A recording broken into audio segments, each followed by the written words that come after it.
आज का लेक्चर है हमारा नॉर्थ अमेरिका के हवाले से।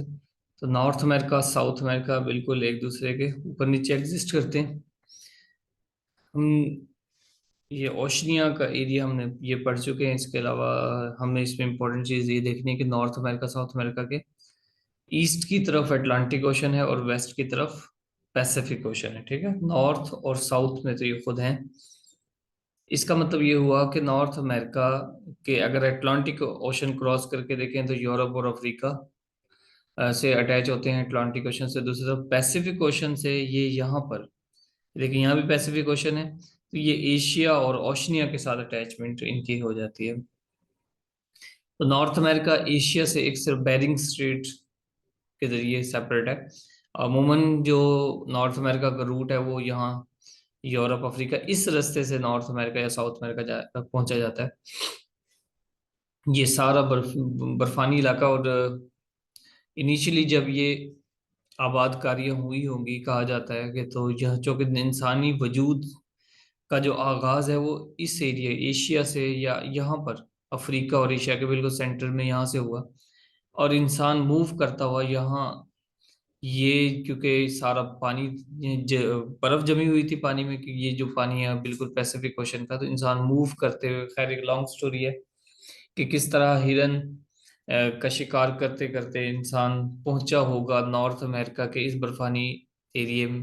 बर्फानी क्योंकि बिल्कुल पानी जमा हुआ था, तो चलता चलता इंसान यहाँ से मूव कर गया एशिया से नॉर्थ अमेरिका की तरफ।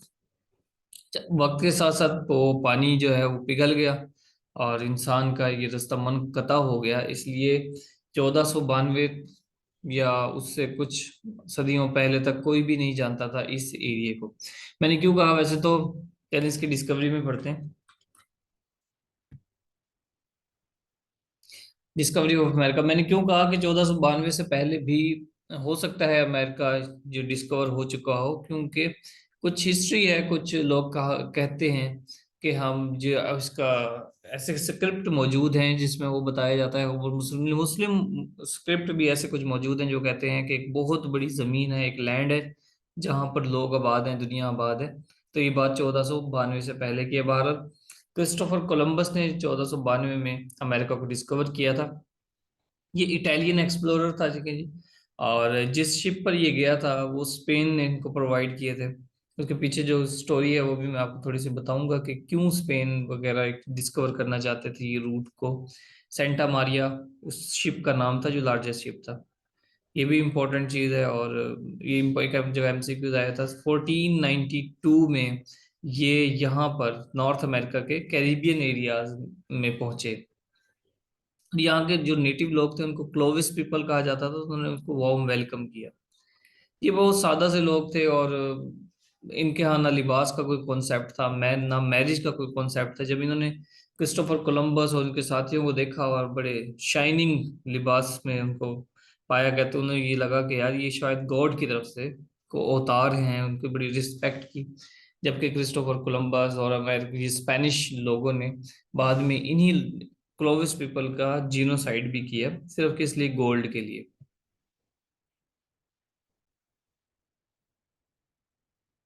हिस्ट्री तो खैर इनकी बहुत बड़ी हिस्ट्री है और बेहतर है कि मैं इसमें चैनल का लिंक भी ऐड कर दूंगा, देखो सुनो जानो, बड़ा फेमस यूट्यूब चैनल है।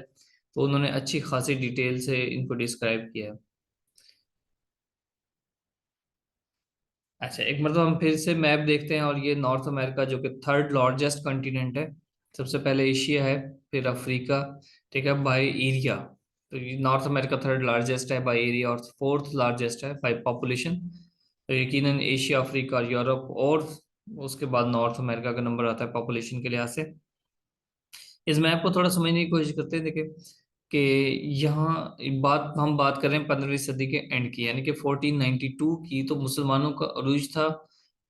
जो ये जो इस जितना भी हिस्सा था अफ्रीका का, देखें नॉर्थ अफ्रीका की बात कर लें आप, ये अफ्रीका के मेजर जो पार्ट है, और एशिया मेजर मुसलमानों लोग मुसलमान हो चुके थे, वो मुसलमानों की हुकूमत थी ज़्यादातर। और यूरोप का भी ये जो बिल्कुल नीचे वाले हिस्से तमाम ये मुसलमान हो चुके थे, इसमें से ज़्यादातर कंट्रीज।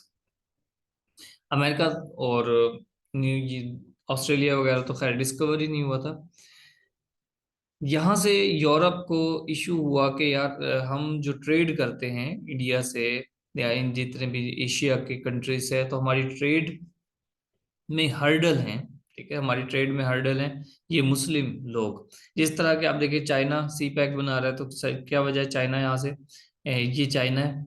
और चाइना की ट्रेड फिलहाल इन समंदरों के थ्रू होती है, हम इनको डिटेल से देखेंगे। और अगर ये समुद्री रास्ते इंडोनेशिया, मलेशिया, ये अगर बंद कर देते हैं, सिंगापुर, तो चाइना को बहुत नुकसान होगा। तो चाइना क्या कर रहा है, यहाँ से सी पैक बना रहा है, पाकिस्तान से होते हुए डायरेक्ट इस यहाँ पर आएगा और अरेबियन कंट्रीज, अफ्रीका वगैरह से ट्रेड करेगा। इसी तरह उन्होंने कहा कि यार कुछ ऐसा तरीका निकाला जाए कि हम डायरेक्ट एशिया के इस हिस्से पर इन इन हिस्सों से ट्रेड कर सकें। एक तो ट्रेड के लिए, दूसरा गोल्ड के लिए। इन्होंने पहली बात तो ये जानते थे, इतना इल्म उस वक्त भी था कि जमीन गोल है, तो वो चाहते थे कि अगर हम इधर को ट्रैवल करेंगे हमारे वेस्ट की तरफ, ईस्ट से वेस्ट की तरफ, तो ईस्ट पे पहुंच जाएंगे। एक बात, दूसरी बात, मार्को पोलो, उसने कोई बहुत बड़ा ट्रैवलर था, उसने कोई किस्से बनाए हुए थे कि चाइना और जापान में सोने के महल हैं जी, सोने के तख्त हैं, तो सोना ही सोना है बेतहाशा। तो खैर इस सोने को एक्सप्लोर करने के लिए ही यहाँ की जो सुपर पावर्स थी, फ्रांस, स्पेन, पुर्तगाल एटसेट्रा, तो उन्होंने अपने अपनी मुहिमात को भेजा हुआ था। जैसे क्रिस्टोफर कोलंबस, ठीक है जी, जो कि खुद इटालियन था, लेकिन स्पेनिश जो बादशाह थे उन्होंने उसको ये 3 बहरी बेड़े उसको प्रोवाइड किए, जिसकी मदद से वो यहाँ से मूव मूव करने लगा और इस कैरिबियन के इस हिस्से पर पहुंचा। उसको यही लगा कि, उसने कहा कि रेड इंडियंस हैं, इंडिया में पहुंच गया। और वहां पर अगरचे उन्होंने, वो बड़े सादा लोग थे, उन्होंने वेलकम किया, लेकिन इसका एक ही मकसद था कि मुझे सोना चाहिए। और यहाँ पर एक बहुत बड़ी काफी सारी जंगें भी होती रही। नेटिव्स, उनके पास तो कोई हथियार नहीं थे, तो नेटिव पीपल को, even south America, north America के नेटिव्स जो सिविलाइजेशंस थी, उनके जीनोसाइड भी किया गया। डिस्कवरी में आप जो इम्पोर्टेंट एमसीक्यूज देख लेते हैं। ठीक है, क्रिस्टोफर कोलंबस, ठीक है, इटालियन था, 12 अक्टूबर 1492 डिस्कवर हुआ, कैरिबियन आइलैंड्स पे से लैंड किया। और वहाँ के लोग जो नेटिव्स थे उनको क्लोविस कहा जाता है। सेंटा मैरिया कोलंबस का शिप था, जो 3 में से सबसे बड़ा शिप था जो कि कोलंबस के पास था, उसको सेंटा मैरिया, ये पेपर में क्वेश्चन आया था। इसके अलावा सबसे पहले अमेरिका को कॉलोनी बनाने वाले स्पेन और पुर्तगाल थे। जैसे मैंने बताया कि ये जितने ये जो शिप थे, ये स्पेनिश बादशाह ने दिए थे। अच्छा जी, लेकिन अमेरिका का जो नाम है वो क्रिस्टोफर कोलंबस के नाम पर नहीं, बल्कि अमेरिगो वेस्पोसी का नाम के नाम पर रखा गया। क्यों? क्योंकि एक्चुअल में ये जो शख्स था, ये 1501 में ये दोबारा से क्रिस्टोफर कोलंबस के पीछे गया अमेरिका की जमीन पर। उसने कहा कि ये कोई रेड इंडियंस नहीं है, बल्कि ये तो एक सेपरेट कॉन्टिनेंट है। तो बस इसी ऑनर में इस दरियाफ्त पर उन्होंने कहा कि ये अमेरिगो के नाम पर ये अमेरिका रखा, नाम इसका रखा जाए। 23 कंट्रीज हैं। और आज की जो हमारी वीडियो है, ये मेरा इस पे मेजर फोकस इसी बात पे था कि मैं इसके जितने भी कंट्रीज हैं उनके नाम याद करूँगा। इसमें कोई लैंड लॉक्ड कंट्री नहीं है, ठीक है। और जिस तरह से ये कंट्रीज हैं, आप थोड़ा वीडियो को पास करके सारे रीड कर लें, क्योंकि मैं इसको अब मैप पे भी दिखाऊंगा और इनको हम दोबारा रीड करेंगे कैसे, वो मैं आपको बताता हूँ फार्मूला, जब हम फार्मूला यूज करेंगे तब नहीं। चलिए, 3 मेजर कंट्रीज हैं इसके, कनाडा, यूनाइटेड स्टेट्स और मैक्सिको। ठीक है, अब ये देखिए, ये दुनिया का सबसे बड़ा आइलैंड है ग्रीनलैंड, ये डेनमार्क यानी कि यूरोप के अंडर में आता है। इसको हम एक्सक्लूड कर देंगे। One second।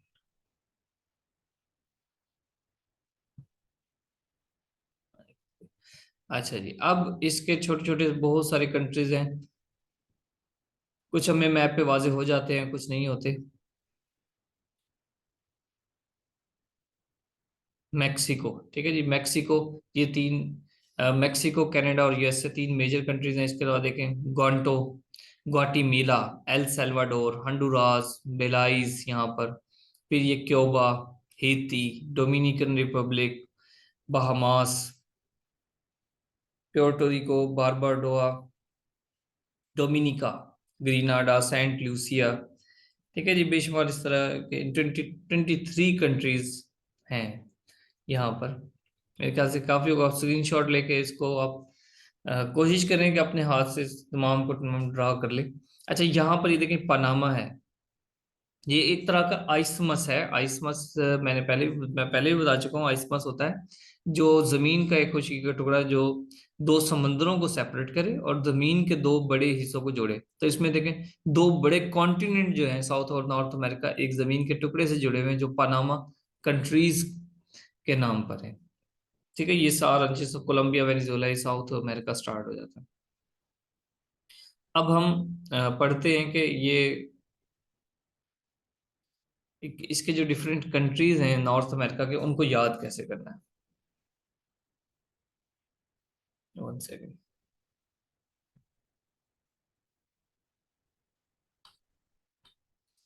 अच्छा जी, सबसे पहले तो देखिए, ये कनाडा है, America, Mexico, Guatemala, Belize, Honduras, El Salvador, Nicaragua, Costa Rica, Panama. अच्छा, एक तरीका ऐसा है जो मैं पहले यूज करता था, निमोनिक्स का तरीका, और एक मैंने आपके लिए सर्च भी किया, तो दोनों मैं आपको बताता हूँ। जिस तरह मैं कैसे करता था याद, कि कनाडा, कैन अड्डा, यानी कि एक बहुत बड़ा अड्डा है जिसमें बहुत सारी कैंस हैं। आप ये समझें कि कुछ बाराती हैं जो कैंस पर आए हैं। कैने जो पानी की जिस तरह कैन होती है, आप यूं कहते हैं कि शादी है तो कैन है दूध की भरी हुई है बहुत सारी, उस पूरे अड्डे पे शादी हो रही है। शादी से मुराद है मैरी, मैरी मतलब अमेरिका, मैरी का अमेरिका। उसमें जो दुल्हन है उसने मैक्सी पहनी हुई है। ठीक है, बहुत खूबसूरत सी मैक्सी पहनी हुई है दुल्हन ने। और जो दूल्हा है उसने हाथ में माला उठाई हुई है, गोईटे माला। ठीक है, गोईटे का भी कुछ बना लें, गीटे की बनी हुई माला, जो गीटा होता है, धागे की शेप, तो माला उसने बनाई हुई है। इसके बाद बेलाइज, दोनों दूल्हा दुल्हन जो है आपस में अब एक दूसरे को रियलाइज करवा रहे हैं। ठीक है, बेलोज, मोहब्बत की कस्में खा रहे हैं, एटसेट्रा। अच्छा जी, शादी हो जाती है और जो दुल्हन वाले हैं वो होंडा मोटरसाइकिल देते हैं जी दूल्हे को, और दूल्हे का जो साला है, सालवा डोर, वो डोर तक छोड़ने आता है तो अपने साले को और बहन को, एल सल्वाडोर। फिर निकारागुआ, जब बारात जाने लगती है तो निकारा, वो कहते हैं, वो एक म्यूजिकल इंस्ट्रूमेंट है, नकारा बजता है। और खैर, ये दूल्हा दुल्हन गोवा चले जाते हैं हनीमून के लिए। वहां पर राइस खाते हैं, लेकिन कॉस्टली राइस खाते हैं, कोस्टा रिका कॉस्टली राइस खाते हैं। इसके अलावा जब वो वहां होते हैं तो पापा और मम्मा की कॉल्स भी आती रहती हैं। इस तरह से कुछ भी आप मतलब बना सकते हैं। अच्छा, इसकी लाइन है जी, Cam go by hand cost a penny. Cam एक लड़का है वो, तो उसके पास एक मुर्गी है हैन, और उसकी कॉस्ट है 1 पेनी की। तो कैम से मुराद कनाडा, अमेरिका, ए से अमेरिका, एम से मेक्सिको, फिर जी से ग्वाटेमाला, बी से बेलाइज, फिर हैन से अगेन 3 कंट्रीज हैं। ठीक है जी, हैन होंडुरास, एल सल्वाडोर, निकारागुआ, फिर सी से कोस्टा रिका, और पी से पेनी। इनमें ये जो अगले 7 कंट्रीज हैं इनको सेंट्रल अमेरिका का पार्ट बताया जाता है। ठीक है, यहाँ पर देखिए मैप भी बनाई, ये भी आप अपने हाथ से बनाए। एक बात दूसरी, इनमें से कुछ क्वेश्चन आ जाता है कि which of the following north American country lies in central America. ठीक है, तो ये भी मैप भी बनाए और इसको याद भी करें, याद पिछले फार्मूले से आराम से हो जाएगा। बाकी कंट्रीज हैं जी, इस तरह बहामास, डोमिनिकन रिपब्लिक, प्योर्टो रिको, हेती, जमाइका, क्यूबा। इसको याद करने का इजी फार्मूला है जी, जिस तरह Bahama dominately put had to Jamie and cub. आप समझिए कि बहामा एक बंदा है, लड़का है, और डोमिनेटली पुट कर देता है हैट किसके सामने, जैमी और कब। जैमी और कब 2 लड़कियां हैं और उनके सामने अपनी हैट ऐसे पुट कर देता है। तो बहामा से बहामास, डोमिनेटली से डोमिनिकन रिपब्लिक, पुट से Puerto Rico, hat Haiti, Jamie, और से जमाइका, और कब से क्यूबा। नेक्स्ट है ये 3 saints board train to Dominica. 3 saints है, यानी कि 3 ओलिया हैं, सेंट्स हैं, बोर्ड ट्रेन पर सवार होते हैं और डोमिनिका जाते हैं। तो 3 सेंट से मुराद है सेंट कीटीज एंड नेवी, जो कि स्मॉलेस्ट कंट्री है। और पीछे जो स्लाइड थी उसमें कनाडा लार्जेस्ट कंट्री था नॉर्थ अमेरिका का। सेंट लूसिया है, सेंट विंसेंट है, और बोर्ड से आप बारबाडोस याद करना, और ट्रेन से ट्रिनिडाड टोबैगो। ठीक है जी, उसके बाद डोमिनिका। इसके साथ हमारा लेक्चर एंड होता है। ठीक है जी, हम कंट्रीज को इंडिविजुअल भी पढ़ेंगे जिनसे रेलेवेंट एमसीक्यूज आते हैं। उनको हम इंडिविजुअल भी पढ़ेंगे। बाकी आप इनके मैप्स बनाएं और कंट्रीज को याद करें। हाँ, साथ साथ हम कैपिटल भी करेंगे, और जो भी इंपॉर्टेंट इंफॉर्मेशन होगी हमारे, स्पेशली हमारे पेपर पॉइंट होगी, उसे सिर्फ मैं वो ऐड करूंगा। ओके जी, अल्लाह हाफिज।